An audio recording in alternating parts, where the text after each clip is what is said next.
some applications of series. Application number 1, find the Maclaurin series of the function fx given by integral from 0 to x e power minus t power 2 dt. This integral is difficult to calculate, or we cannot calculate if I don't have numbers here. If it's written from 0 to 1, there is a method. But without numbers, we cannot calculate using any of the usual methods like integration by parts or substitution, rational functions, etc. So how to calculate, how to find Maclaurin series of this function? So let's begin by remembering that e power x, it's sigma x power n over n factorial from n equals 0 to infinity, and this is correct for any real number. So e power minus t power 2, it's sigma minus t power 2 power n over n factorial from 0 to infinity. This is correct for any real number t. So let's take the integral from 0 to x of e power minus t power 2 dt. So this is equal to sigma 1 over n factorial times integral of minus t power 2 power n dt from 0 to x. So here n from 0 to infinity. We can write this also as sigma minus 1 power n over n factorial from n equals 0 to infinity times the integral of t power 2n dt from 0 to x. So this is equal to sigma from minus 1 power n from 0 to infinity over n factorial. This integral is t power n plus 2n plus 1, t power 2n plus 1 between 0 and x. If I give t 0, I will have 0. So it will be sigma minus 1 power n over n factorial x power 2n plus 1 from n equals 0 to infinity. So this is the final answer. And this is Maclaurin series of the function fx given by integral.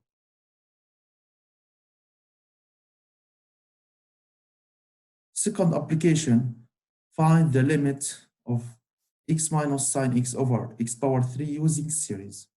Let's remember the Maclaurin series of sine x.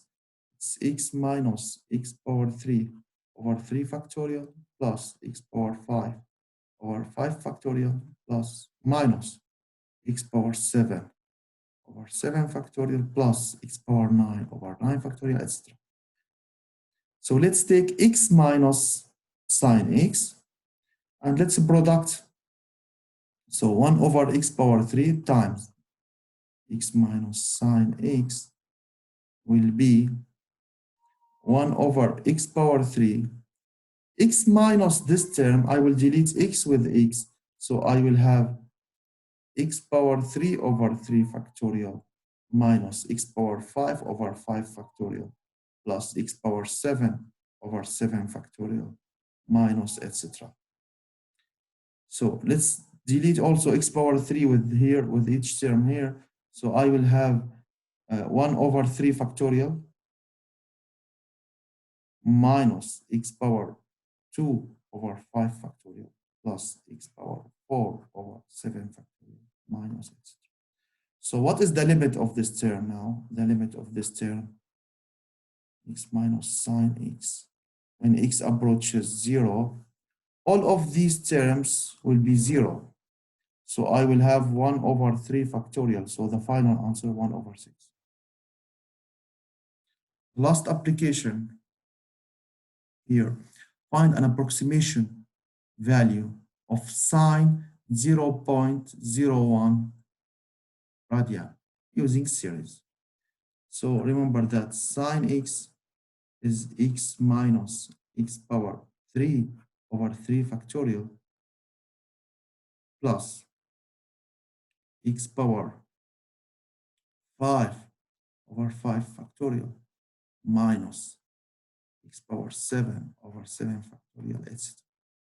So here, if I give x equals 0.01, so here there is, before giving this, here there is an important remark. It's not correct to write the following. I will do a mistake now. What is sine 60 degree? Is it correct to write 60 minus 60 power 3 over 3 factorial plus, that's it. No, it's not correct. It's a mistake. Okay, so you must write always x here in radian, not in degree. So instead of this term, you must write pi over 3. Instead of 60, pi over 3. Here, pi over 3, etc. So this is so important. Always in mathematics, use after sign x in radian, and here in the series, it must be in radian. Okay, give x 0.01, so sine 0.01 will give me 0.01. Okay, this is 10 power minus 2. Okay, so minus 10 power minus 2 power 3 minus 6 over 3 factorial. Okay, then we can write here plus 10 power minus 10 over 5 factorial. What is 5 factorial? 5 factorial 120. 3 factorial 6 plus 10 power minus 14 over 7 factorial. So these numbers, this number is so small, so small. And this too, so small. So we can ignore these two numbers because they are so close to 0. So this addition is approximately 0.01 plus 10 over minus 6 over 6. So this is the final answer. We can consider this as approximation, and very good approximation, to the number sine 0.01. And this is also closed sine 0.01. It's also so close to 0.01. So for this reason, we have a remark that sine x will be approximately x f x close to 0 and in radian.